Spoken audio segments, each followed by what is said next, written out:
Hello everyone, welcome back to the channel. Hope you are doing well and fine, and in today's video I'll be showing you Emirates Islamic Bank how to open account from app. So without wasting any time, let's just jump right on the video and make sure to watch this video till the end and follow the steps as well. In order to open an Emirates Islamic Bank account from the app, first thing that you need to do is download and open the app. To do is simply head over to your app store, then on the search bar, simply type in EI and then type in plus, which is the official name of the Emirates Islamic Bank.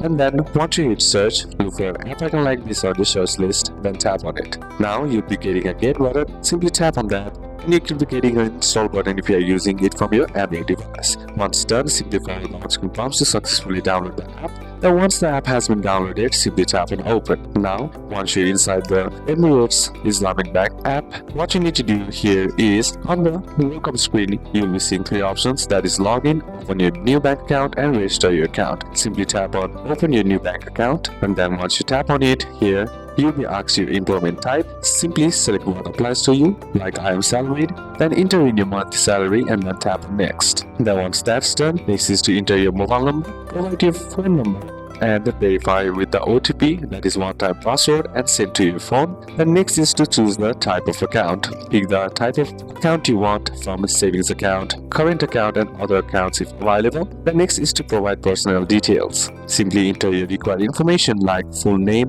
date of birth, Emirates ID or password, and visa if you are non-resident, and then your address. The next is upload documents. You'll be asked to upload Emirates ID front and back, passport photo, a selfie for identity verification, and make sure the photos are clear and well lit. Then next is to review and confirm. Check all your details carefully, and then once done, simply accept the terms and conditions. And now simply tap on submit and wait for the verification, and which can take a few minutes to few hours. Once approved, you'll get your account number, card details, virtual card or physical card processing, and access right in the app. So these are a couple of steps that you can apply, and that's it for today's video, guys. Hope this video was useful to you. Leave a like if it did, comment down any questions that you have, and see you soon on the next one.